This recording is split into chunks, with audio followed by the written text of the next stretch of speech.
Hey there, everyone.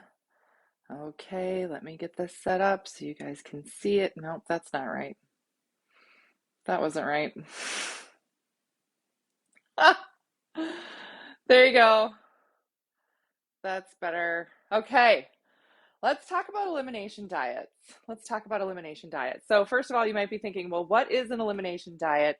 Exactly, there's different things I've seen on it. So, basically, an elimination diet is cutting out anything that could be perceived as inflammatory or irritating for your system. This can be a lot of different foods. It can be a lot of different foods. Common things that people eliminate are dairy, gluten, red meat, any processed sugars, nightshade vegetables. If you're like, what is a nightshade vegetable? Oh my God. Eggplant, peppers. These are all types of peppers, um, like bell peppers, green peppers, red peppers, orange peppers, yellow peppers, as well as like chili peppers and things like that, which would include any hot sauce or spices or things that you might like to use on your food. Eliminating a lot of these things. And you might be thinking to yourself, okay, that is 99% of what I eat. Oh, sometimes citrus too. What? What do I eat then? I know. There's foods to eat. You just it's a very different thing to follow. Why would that be something someone would be interested in doing and jumping into? Why would I need an elimination diet? What the heck? Well, this would be something that, it depends on if this is right for you or not, right? So I made a little pro and con list of, is this something that's reasonable for me? Is this something that can be helpful? Is this something that I would want to do, right? These are things that we also talk about in the 12-week challenge. So I'm putting here in the comments a link to get on the wait list for the next 12-week challenge. So we talk about these things. We work with your digestive system, making sure your system processes functions correctly, that you do not have issues with these in the future, and that if there are foods that are identified for you that are not helpful, then you know not to incorporate them. This is different than doing like a food sensitivity test. A lot of times, food sensitivity tests, if you are eating those foods, it's going to pop up on that. For example, I went through and looked at, somebody sent me a food sensitivity test when we started working together, like right when she started the program here. So again, that link there is in the comments. And there, like literally 50% of the foods listed on the food sensitivity test were lit up.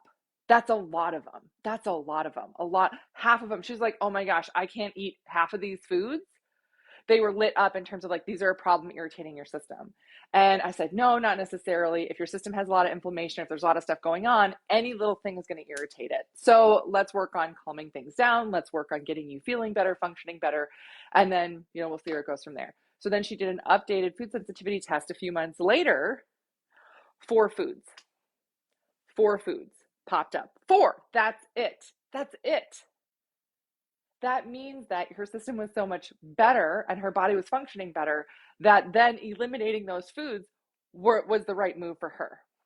So, again, do you have to do a food sensitivity test? No.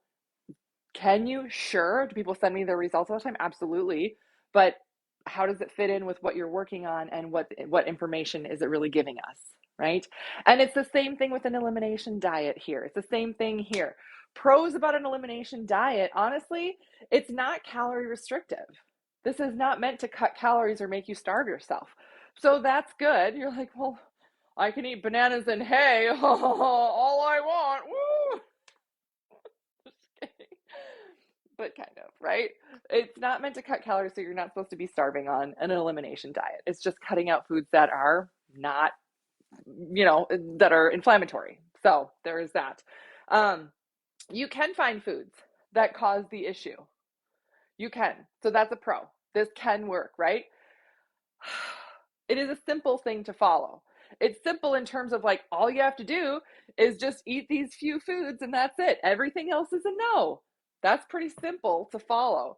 It's really difficult to execute, but it is simple. It's not like creating a bunch of stuff and doing complicated recipes and all these other things. It is very like whole food, simplistic eating, which a lot of times that can cut out additives, colors, preservatives, flavorings, and things like that are also in food that can be irritating your system and that can be disrupting your gut microbiome and all this other stuff. So that's the simple part of it there, which can be helpful. to reset your gut. Great. The con, though, is that it can be tough to narrow down the issue. It can be tough because if you cut out a bunch of things, then all of a sudden you start eating a bunch of things again and you're like, oh, there goes my gut again. There goes the problem. Well, what was it? You have to do it one at a time. So the tough thing that to narrow it down is that this takes a really long time. It can take months and months and months. And sometimes even then, you don't come down to the actual issue of it because it's too muddled. Your results are too muddled. It's a very tough lifestyle to maintain. This is not a lifestyle thing. So it's hard to, have events, go to dinner at people's houses, go to a restaurant, have holiday meals. Not when you're on an elimination diet. No. So with the holidays coming up, oh, that is really tough. And then even then your symptoms can come back. Even then, oh yeah, I did it while I was eating this, limited food. I was feeling better, but then I stopped and all my symptoms came back. Then you didn't actually correct the issue. Then the imbalance internally is still there. So what do we do? What do we look at? Well, within the 12-week challenge, we also offer, GI mapping tests. So we actually get to see what your gut microbiome looks like. I see what bacteria is there, what is imbalanced, what is too high, what is too low. Is there a candida issue? Is there other inflammatory reactions happening in your system? Is there bacteria present that's actually creating other toxins in your gut that we have to address? I saw that just the other day on a GI map. Mess of a thing to work through. But knowing that once we get that calmed down, then your gut functions better, then your symptoms do not come back. That's the big key. And then you don't have to go through the months and months of time to try and figure out what is what. So we do that within the 12-week challenge. Again, the wait list is right there in the comments. If you have other questions on that, let me know. Just send me a message on it. But we do that along with Dutch testing. You get your own Dutch test in the 12-week challenge. Other resources I have for you if you're looking at foods, what to eat, all those things, and how that reacts with your hormones and your cycle. That's my book, The Female Fat Solution, which is on Amazon, and my book, The Female Menopause Solution, also on Amazon. Other resources I have for you are, of course, my podcast, The Female Health Solution, and then my YouTube channel, which is Dr. Beth Westie, where you can subscribe to stay updated on all the things I have coming out. And last but not least, tinctures are being shipped.